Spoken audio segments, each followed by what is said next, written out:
drivers haven't put other vehicles back up on the road. The best traffic reports in the city with traffic and weather together every 10 minutes on the ones. Toronto's #1 for breaking news, traffic, and weather. This is City News 680 everywhere. A new documentary about much music will reportedly debut at South by Southwest Film Festival this spring. Canada's first all-music network. Writer, actor, and TV host Erica M. says she has been quietly working as a consulting producer on a film, and an Instagram post from HM says the documentary is called 299 Queen Street West. The edge of the building where the channel is housed and will have its world premiere at the festival in March. The film festival website says the doc is 118 minutes long and tells the story of Canadian TV channel from the perspective of the VJs. The festival runs from March 10th to 18th in Austin, Texas. And the White Lotus's Jennifer Coolidge has been named the 2023 Woman of the Year by Harvard University's Hasty Pudding Theatricals. It's the oldest theater organization in the United States and one of the oldest organizations in the world. The award has been given to women since 1951 for making lasting impressions on the world of entertainment. Coolidge led a parade in Massachusetts yesterday, wearing a leather print coat and fluffy pink hat. Coming up in 60 seconds, we'll head over to the business center and check in with Chris McCusker. First time, what can Get it fixed fast. Home services can get your Gyunghogang with repairs done by a pro. And right now, for a limited time, get a furnace repair diagnostic for $0. That's a $99 savings. Getting your furnace fixed fast is good, but saving some money in the process, like $99, now that's a hot deal. Terms and conditions apply. Learn more at entercare.ca. That's entercare.ca. CHFI Secret Voices Jackpot is waiting for you to win. Just guess our 5 famous voices in the right order saying CHFI Toronto's perfect music. And you win it all. Play CHFI Secret Voices. The biggest game in the TTL. Weekday mornings at 7, 8, and 11. CHFI Toronto's perfect music. Go to CHFI.com for all of your wrong guesses and good luck. Firms are well positioned to ride out a potential economic storm, according to a new report from Remax Canada. Christopher Alexander is the president, and you're drawing this conclusion based on something called the loan-to-value ratio. Loan-to-value ratio is the amount of equity you have in the home versus the amount of loan. So if you've got a low loan-to-value ratio, that means your mortgage is generally small. And when you look at this data point across most major Canadian cities, it looks good. Canadians are in a very good position today than they were a decade ago. That to me is the biggest takeaway and the most surprising when you consider the current climate of inflation, rising interest rates, and caution in the marketplace right now. So can we say here that Canadians are being responsible about paying off their mortgage? That's a great way to sum it up. You know, the price gains that people have experienced over the last 10 years, coupled with responsible lending practices of the government or the big five banks, and ultra low interest rates allowing Canadians to pay down their mortgages month after month has led to really low loan-to-value ratios. And this is good for the Canadian economy overall. We've already seen coming into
centuries, the Metrolinx could be tearing them down this weekend for construction of the Ontario subway line. A collision on Yonge and Merton Street has sent a passenger to hospital. The area is currently closed off for investigation. 2 bodies were discovered in a home in Bowmanville yesterday. Police now investigating into what's being called a double homicide. And China is responding after the United States shot down what's believed to be a Chinese spy balloon, saying they have the right to take further actions.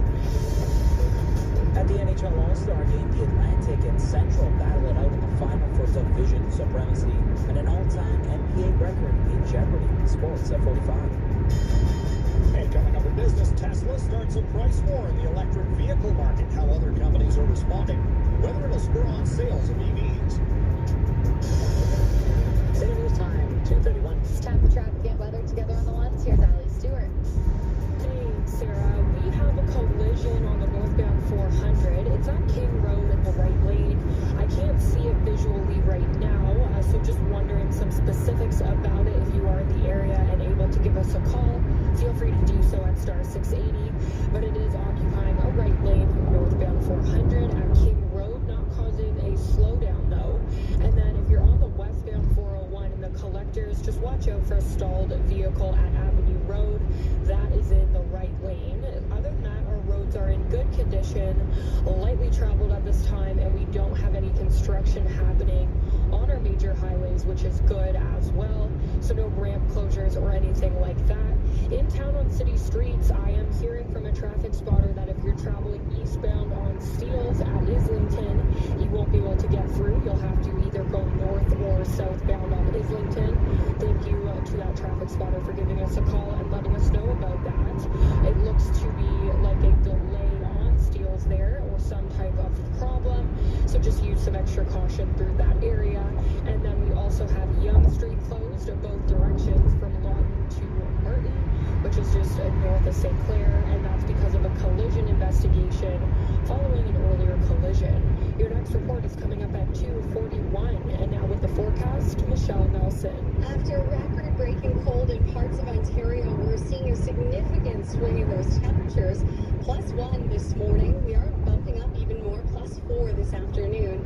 It's going to be a mostly cloudy day with gusty winds out of the southwest. We do have the chance of a rain snow mix this afternoon, very scattered.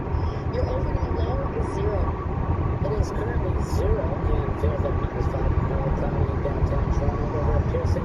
It is -2 but feels like -6.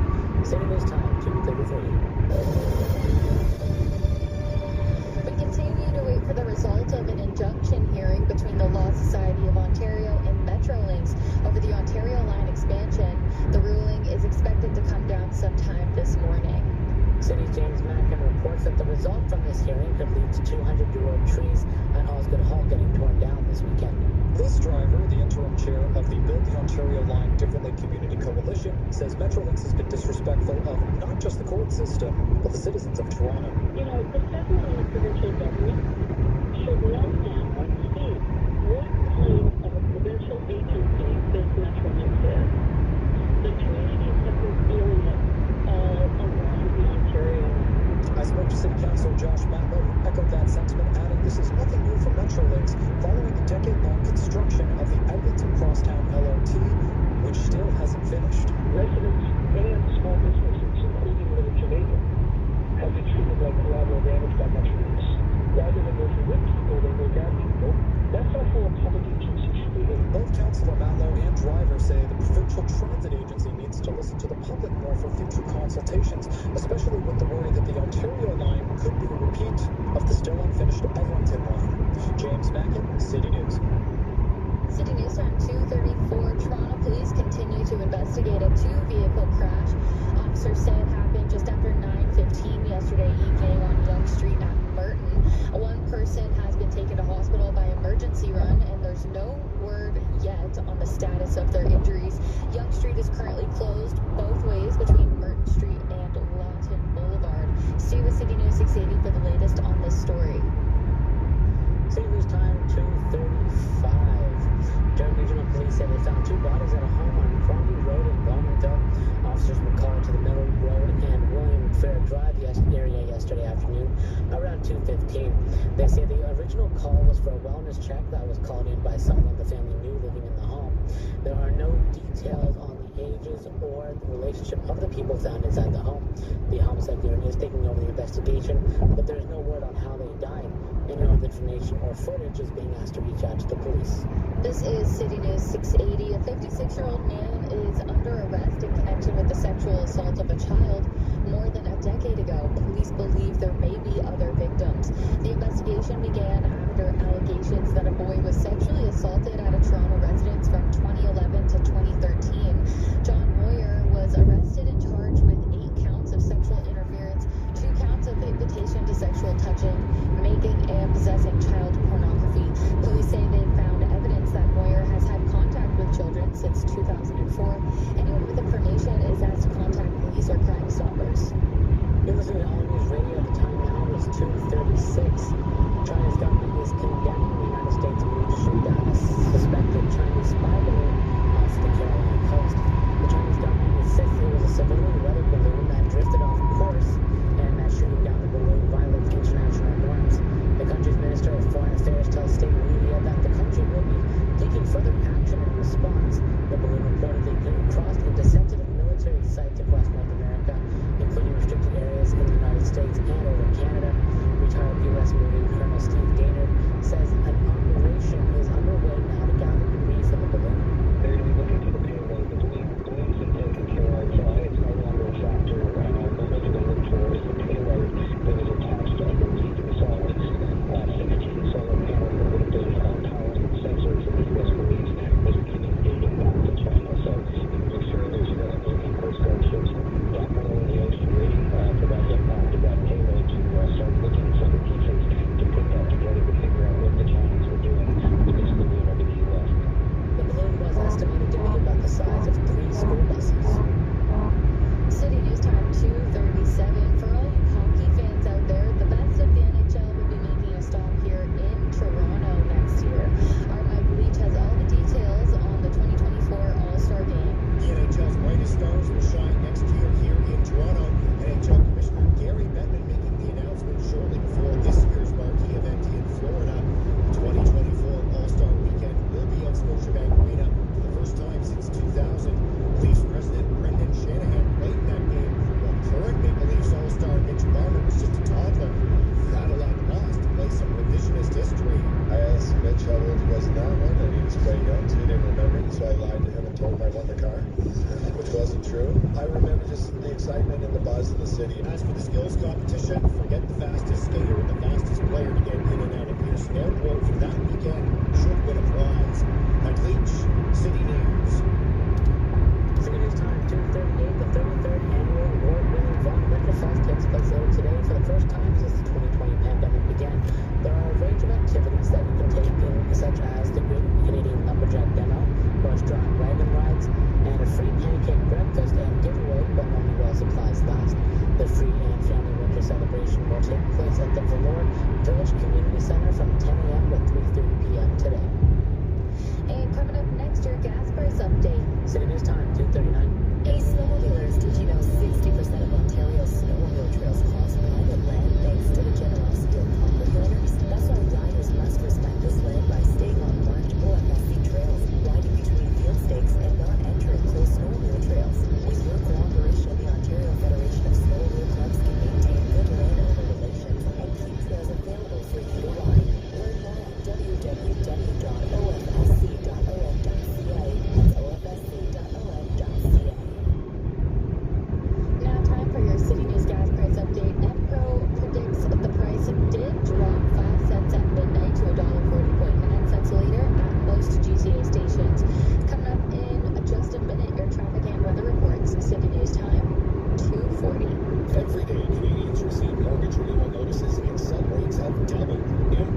northbound 400.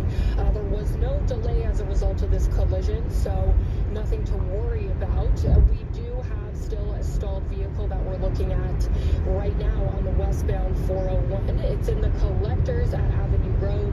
It's in the right lane, a couple of flashing lights, a little bit distracting, so just watch out for that. And then other than that, no major issues on our highways. We don't have any construction taking place this morning, which is a nice treat to start our Sunday off. Construction crews are nowhere to be found all over all of our GTA highways, so that's good. No delays really that we're seeing at this time either. Just a couple of things on city streets here in downtown Toronto. We do have an issue, actually this is further north, but still in Toronto.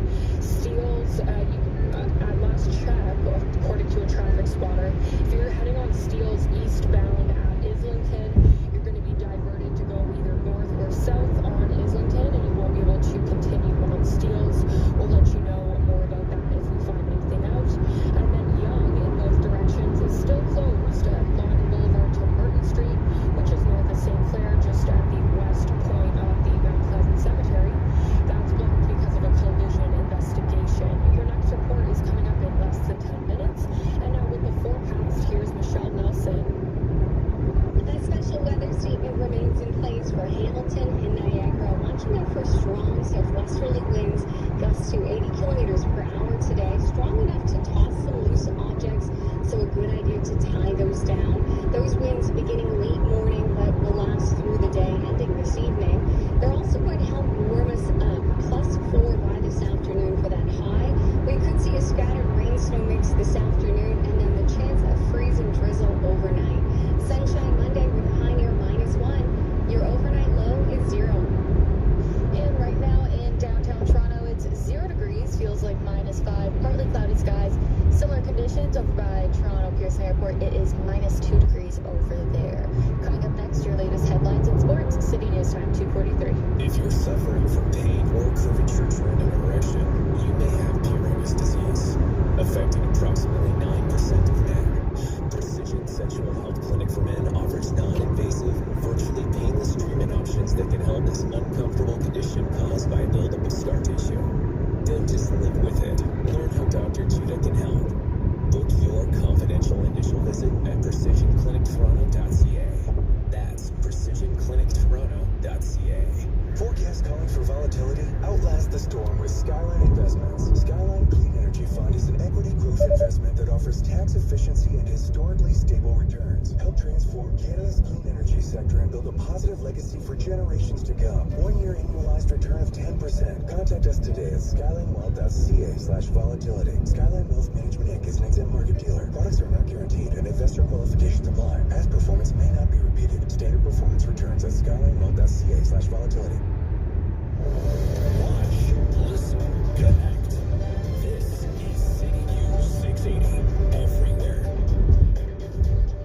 It is currently 0 degrees in Toronto, feels like -5. Good morning, I'm Sarah Carioni. Here are the top stories this hour.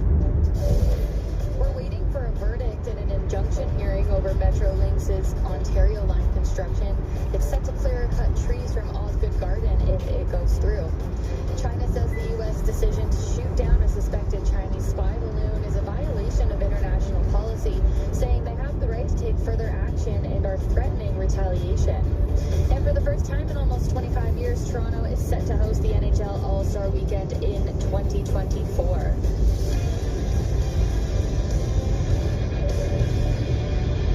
And now, time for sports from Sportsnet 590 The Fan. Here's Brandon DePaun. Now, before the mini NHL All-Star Game tourney got going, Commissioner Gary Bettman confirmed that the Toronto Maple Leafs will be hosting next year's mid-season classic. It'll be Toronto's first time hosting the All-Star Game since 2000.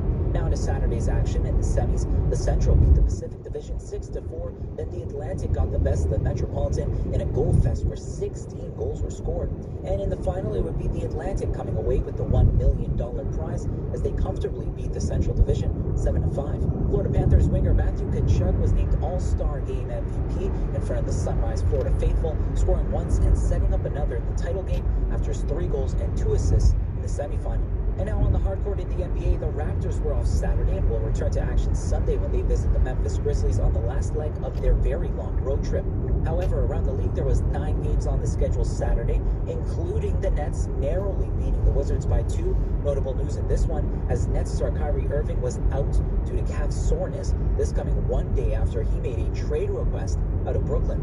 Hamilton, Ontario native Shai Gilgeous-Alexander scored 42 points to help the Oklahoma City Thunder